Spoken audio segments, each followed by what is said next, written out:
یہ رسول کی بیویاں جو ہیں یہ تمہاری مائیں ہیں. مائیں ہونے کا مطلب یہ نہیں تھا کہ وہ تمام جو اس رشتے کے تقاضے ہیں ان سب کے اوپر فائز ہو گئی. یہ نہیں کہ اب جب کوئی مسلمان مرے گا تو اس کے ترکے میں ماں کی حیثیت سے ان کو حصہ ملے گا. جب وہ دنیا سے جائیں گی تو ان کے ترکے کی وارث ان کی اولاد یعنی یہ امت ہوگی. نہیں، ایسی بھی کوئی بات نہیں. اس کی بھی اجازت نہیں دی کہ ماں تو کہتے رہو لیکن یہ نہیں کہ تم ان کے محرم ہو گئے ہو. وہ تم سے اسی طرح پردہ کریں گی جیسے پردہ کرنا چاہیے. یعنی ماں سے اس لیے کہا گیا کہ تم ان سے شادی نہیں کر سکتے، زوجہ رسول سے شادی نہیں کر سکتے، اس حد تک ماں ہیں. خیر حضرت ام حبیبہ اب ام المومنین ہو گئیں زوجہ رسول ہوتے ہوئے، اور یقیناً بڑی بلند پایا ہے. اس وقت تفصیل میں جانے کی ضرورت نہیں، بہت بلند مرتبہ ہے جناب ام حبیبہ کا. ہم بعض اوقات کہیں کسی جگہ کوئی ایک شخصیت کو دیکھتے ہیں کہ جس کا کردار اس معیار پہ پورا نہیں اترتا جو اس مقام پر ہونے کی وجہ سے اس میں ہونا چاہیے تھا، تو ہم اس پوری جماعت کو اپنے اعتراض کا نشانہ بنا لیتے ہیں کہ شاید باقی سارے بھی ایسے ہوں گے. یہاں اگر کوئی آدمی غلط کام کرتا نظر آئے تو کسی کو حق نہیں پہنچتا کہ اس ایک کے غلط کام کو دیکھ کر پورے معاشرے کو، پوری اس جماعت کو غلط کار قرار دے دیں. یہی صورتحال امہات المومنین کی ہے. اگر کسی کو سیاسی غلطی ہوئی ہے، کسی سے کوئی اور حضور کی شان میں گستاخی ہوئی ہے، تو اس کا مطلب نہیں کہ ساری ازواج ایک جیسی تھیں. جناب ام حبیبہ حسن کے ابو سفیان کی بیٹی تھی لیکن بڑی بلند پایا خاتون ہیں. بہرطور اب ام حبیبہ زوجہ رسول ہیں، ازواج رسول امہات المومنین ہیں. جو ماں ہوتی ہے اس کا بھائی ماموں ہوتا ہے، ماں کا بھائی ماموں ہوتا ہے. ام حبیبہ کے بھائی تھے حضرت معاویہ، تو مسلمانوں نے ان کے لیے خطاب چنا کہ یہ خال المومنین ہے. خال عربی میں ماموں کے لیے بھی آتا ہے، خالو کے لیے بھی آتا ہے. وہی خال ہے جو ہمارے ہاں اردو میں خالو بن گیا، لیکن یہ ہم صرف خالہ کے شوہر کو کہتے ہیں. عربی میں خالہ کے شوہر کو بھی کہا جاتا ہے اور ماں کے بھائی کو بھی خالو کہا جاتا ہے، جس کو ماموں کہتے ہیں. تو حضرت معاویہ خال المومنین ہو گئے. اب تو وہ قبر اپنا وجود کھو بیٹھی ہے اور اس کو نئی شکل مل گئی. میں نے ان کا وہ کتبہ دیکھا ہے جو کسی زمانے میں ان کی ایک شکستہ قبر کے اوپر لگا ہوا تھا دمشق میں. اس پر یہ لکھا ہوا تھا خال المومنین حضرت معاویہ رضی اللہ تعالیٰ عنہ. ٹھیک ہے جناب، معاویہ خال المومنین اس لیے ہیں کہ ان کی ہمشیرہ ام المومنین ہے. خال المومنین، حالانکہ اگر ماں کے رشتے سے کوئی اس کا بھائی ماموں بنتا ہے، ماں کے رشتے سے اس کا باپ نانا بنتا ہے، یہ سب رشتے بعد میں بنیں گے. ماں کے رشتے سے جو ماں کا شوہر ہوگا وہ باپ بنے گا. پہلے تو وہ رشتہ بنے گا نا، ماں کا شوہر باپ کہلائے گا. ذرا کہہ کے دیکھو رسول کو باپ. پہلے تو رسول کو باپ کہنا چاہیے تھا. فوراً قرآن آ جائے گا خبردار تم مردوں میں سے محمد کسی کا باپ نہیں ہے. تو رسول کو باپ تو کہہ نہیں سکتے، ادھر تو رشتے نہیں کہے. لیکن غالباً ان گھرانوں سے تعلق تھا کچھ لوگوں کا جن کے یہاں پدری رشتہ نہیں ہوتا، صرف مادری رشتے ہوتے ہیں.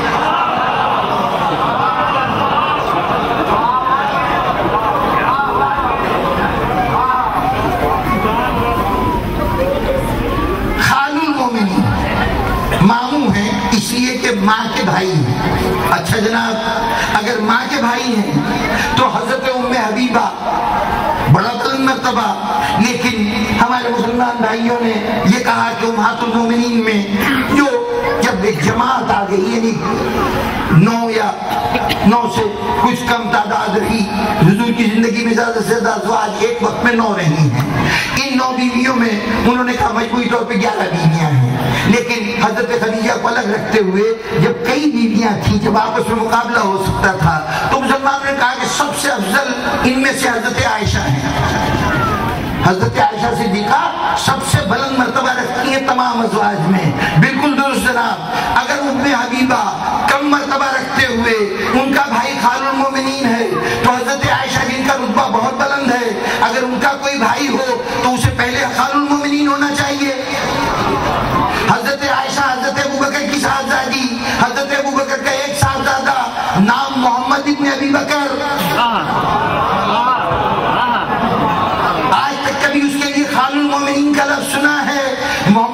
ابی بکر کون تھے؟ محمد ابن ابی بکر وہ ہیں کہ جب ان کے والد گرامی حضرت ابو بکر کا انتقال ہو گیا تو حضرت اسماء بنت امیس جو حضرت جعفر طیار کی بیوہ تھی اور حضرت ابو بکر نے شادی کر لی تھی، انہی کے بطن سے محمد ابن ابی بکر پیدا ہوئے تھے. یہ علی کے گھر میں آ گئی. حضرت علی نے ان کو اپنی زوجیت میں لے لیا اور چنانچہ محمد ابن ابی بکر کی پرورش علی ابن ابی طالب نے کی. یہ محمد ابن ابی بکر حضرت علی علیہ السلام ان کو اپنا فرزند کہتے تھے. اور یہ محمد ابن ابی بکر وہ ہیں کہ جن کو مصر میں معاویہ کی فوجوں نے جا کر قتل کیا، اس کے بعد ان کو گرفتار کیا اور زندہ ان کو ایک گدھے کی کھال میں بند کر کے نظر آتش کر دیا. یہ وجہ کیا تھی کہ علی کے حامیوں میں سے تھے، علی کی طرف سے گورنر بنا کے بھیجے گئے تھے مصر میں، ان کے ساتھ یہ سلوک کیا گیا. اب محمد ابن ابی بکر حضرت عائشہ کے بھائی ہو کر بھی خال المومنین نہ بن سکے اور معاویہ حضرت ام حبیبہ کا بھائی ہونے کے اعتبار سے خال المومنین ہے. معلوم ہوا کہ آپ خال المومنین اس کے احترام کی وجہ سے نہیں کہہ رہے کہ وہ صحابی تھا، اس کا مرتبہ بلند کرنا ہے.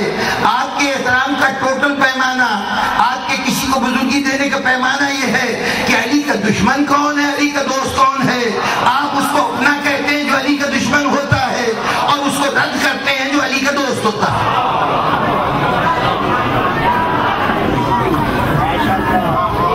ہم نے ابتدا سے اپنی گفتگو کی بنیاد اس اصول پر رکھی ہے کہ دین وہ ہے جو رسول نے کہا، جو رسول نے کیا، جو رسول نے ہمارے درمیان چھوڑا. اب اگر کسی صحابی کی کوئی دینی حیثیت ہو سکتی ہے تو پہلے ہمیں دیکھنا پڑے گا کہ اس کے لیے حضور نے کیا فرمایا. اس کے لیے حضور نے کیا فرمایا. ذرا صحابہ کی فہرست میں کچھ صحابیوں کے نام میں لیتا ہوں، ان صحابہ کے لیے جن کے لیے حضور نے کچھ ارشاد فرمایا ہے، ذرا اپنے احترام کی فہرست میں بتائیے تو صحیح ان کا مقام کیا ہے. صحابہ میں ایک شخصیت ہے کہ جن کے لیے رسول کہتے ہیں اے سلمان تم اب ان عوام کے ہجوم میں تم اپنے آپ کو ان کا فرد نہ سمجھو، تم تو میرے اہل بیت میں سے ہو. سلمان تم میرے اہل بیت میں سے ہو. جس کو اپ گریڈ کر کے رسول اللہ نے اپنے اہل بیت میں شامل کر لیا ہو، اب سوچئے کہ اس کا مرتبہ ان لوگوں سے تو افضل ہے نا جن سے اپ گریڈ کیا گیا ہے، ان سے تو افضل ہے. بتائیے آپ کی اس فہرست میں عشرہ مبشرہ میں شامل ہے سلمان؟ کسی اور ترتیب میں تدریج میں کہ فلاں پہلے نمبر پہ، فلاں دوسرے نمبر پہ، فلاں تیسرے نمبر پر فضائل کی فہرست آپ نے بنائی، اس میں کہیں سلمان کا تذکرہ ہے؟ رسول کی جہاں سند موجود ہے وہ آپ کے عظیم شخصیتوں میں کہیں اس کا نام نہیں.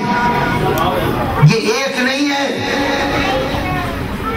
حضور کا ایک صحابی ہے کہ حضور نے کہا کہ زمین نے کسی کا بوجھ نہیں اٹھایا اور اس آسمان نے کسی پہ سایہ نہیں کیا جو ابو ذر سے زیادہ سچا ہو. وہ صحابی جس کی صداقت کی رسول یوں اعلان کریں کہ کوئی اس پائے کا سچا نہیں ہے، وہ ابو ذر آج ایک حکومت کا ٹھکرایا ہوا انسان بن کر، اب لمبی داستان ہے کہ حضرت ابو ذر کے ساتھ کیا کیا ہوا، لیکن جلا وطن کر دیا گیا مدینے سے. جن کو رسول جلا وطن کر گئے تھے ان کو مدینے میں بلا کر سارے اختیارات دے دیے گئے. جن کو رسول نے سب سے سچا قرار دیا تھا ان کو مدینے سے جلا وطن کر کے ربضہ بھیج دیا گیا. مروان ابن حکم جو رسول کا جلا وطن کیا ہوا فرد تھا اس کو بلا کر وزیر اعظم بنا دیا گیا. حضرت ابو ذر کو مدینے سے نکال کر ربضہ کے مقام پر ایک طرح سے قید کی کیفیت ہو گئی کہ وہیں پر آپ نے انتقال فرمایا. تم اگر صحابیت کو رسول سے نسبت قرار دیتے ہو تو رسول کا ٹھکرایا ہوا تمہارا بھی ٹھکرایا ہوا ہونا چاہیے، رسول کا اپنایا ہوا تمہارا بھی اپنایا ہوا ہونا چاہیے. رسول ٹھکراتے ہیں تم گلے سے لگاتے ہو، رسول گلے سے لگاتے ہیں تم اس کو باہر نکال دیتے ہو اور پھر کہتے ہو تم صحابہ کو مانتے ہو. ایک اور صحابی حضور نے مسجد نبی کی تعمیر ہو رہی ہے، تمام لوگ پتھر اٹھا کے لا رہے ہیں، مدینے میں جب حضور تشریف لائے اور یہ وہ مسجد نبوی جو ہے اس کی تعمیر شروع ہوئی تو ہر آدمی ہر صحابی اس کی تعمیر میں مصروف تھا. سب ایک ایک پتھر اٹھا کے لا رہے تھے. ایک صحابی تھا رسول کا جو ایک وقت میں 2 پتھر اٹھا کے لاتا تھا. کہتا تھا ایک پتھر میری طرف سے اور ایک پتھر رسول کے حصے کا ہے. حضور آئے, دیکھا کہ سر سے پیر خاک میں ہٹا ہوا ہے یہ صحابی. حضور نے آگے بڑھ کر ایک مرتبہ جسم میں پڑی ہوئی خاک کو اپنے دست مبارک سے جھاڑنا شروع کیا اور جھاڑتے ہوئے کہنے لگے کہ افسوس اے عمار ابن یاسر, تمہیں ایک باغی گروہ قتل کرے گا. تمہیں ایک گروہ جو باغی ہوگا. باغی رسول جب باغی کا لفظ استعمال کرے گا تو انہی معنوں میں استعمال کرے گا جن معنوں میں قرآن نے استعمال کیا ہے. اور قرآن نے استعمال کیا ہے خدا سے بغاوت کرنے والا, نظام شریعت سے بغاوت کرنے والا, دین سے بغاوت کرنے والا. حضور کہہ رہے ہیں تمہیں ایک باغی گروہ قتل کرے گا. کس حالت میں قتل کرے گا؟ تم اس کو جنت کی طرف بلا رہے ہوگے, وہ تمہیں جہنم کی طرف بلا رہا ہوگا. یہ قول رسول نے اتنے اصرار کے ساتھ کہا کہ جس وقت حضرت عمار یاسر کا قتل ہوا تو قتل کرنے والے بھی اس قول سے پوری طرح واقف تھے. جنگ صفین میں حضرت عمار یاسر حضرت علی کے ساتھ تھے. جب لوگوں نے عمار یاسر کو دیکھا تو آپس میں بات چلنے لگی کہ عمار یاسر کو تو گروہ باغی قتل کرے گا, یہ علی کی جماعت میں ہے, اس کا مطلب ہے ہم باغی ہیں. اس گروہ نے سمجھا کہ ہم باغی ہیں. حاکم تک بات پہنچی, اس نے کہا گھبراؤ نہیں, یہ سلمان کچھ ہی دن ادھر ہیں, یہ انجام کر ہماری طرف آ جائیں گے. وقت گزرتا گیا, ہوتے ہوتے سلمان منصب شہادت پہ فائز ہو گئے اور علی کی طرف سے نہیں آئے. اب جب منصب شہادت پہ فائز ہو گئے تو پوری فوج میں کھلبلی مچ گئی کہ ہمارے ہاتھوں سے سلمان قتل ہوئے ہیں, یعنی ہم گروہ باغی ہیں رسول کے ارشاد کے مطابق. تو اس وقت عمر بن العاص جو معاویہ کا وزیر اعظم تھا, اس نے ایک نئی تجویز پیش کی اور اس تجویز کو فوراً عام کر دیا گیا کہ عمار یاسر کے قاتل ہم تو نہیں ہیں, عمار یاسر کے قاتل تو علی تھے جو ان کو میدان جنگ میں لائے. ارے بھائی میدان میں آئے ہیں تو پھر مارے بھی جا سکتے ہیں, تو قصور تو علی کا ہے, ہمارا نہیں. اس پر حضرت علی تک جب یہ قول پہنچی تو نہج البلاغہ میں جواب موجود ہے. آپ نے ارشاد فرمایا کہ اگر عمار یاسر کا میں قتل ہوں تو حضرت حمزہ کو بھی رسول نے قتل کیا ہوگا. جنگ احد میں حضور کے ساتھ حضرت حمزہ گئے تھے, تو حضرت حمزہ کو پھر اس کا اگر میدان جنگ میں کوئی اپنے فوجی کے طور پہ لے کے آیا ہے تو وہ قاتل قرار پائے تو یہ معاملہ تو پھر نہ معلوم کہاں تک جائے گا. بہرطور حضور کی یہ حدیث اتنی واضح تھی کہ اس وقت کا پورا مجمع, شاید اللہ کے رسول نے خاص اہتمام کیا تھا کہ اس حدیث کو اتنا پبلسائی کیا جائے, اتنا لوگوں تک پہنچایا جائے کہ ایک موقع ایسا آ جائے گا, نگاہ رسالت دیکھ رہی تھی کہ جب علی کے حق ہونے پر لوگوں کو شبہ ہو جائے گا. علی حق ہے یا علی کے مقابلے کی جماعت حق ہے, لوگوں کو شبہ ہو جائے گا. تو اب اندازہ لگائیے عمار کا مقام, کہ عمار کو یہ مرتبہ ملا کہ جب لوگوں کے علی کے حق ہونے پر شبہ ہونے لگے, وہ علی جس کا وجود حق کی علامت ہے, اگر کسی کو اس کے وجود پر حق ہونے پر شبہ ہونے لگے تو عمار علی کی حقانیت کی پہچان بن جاتا ہے, علی کے برحق ہونے کی پہچان بن جاتا ہے.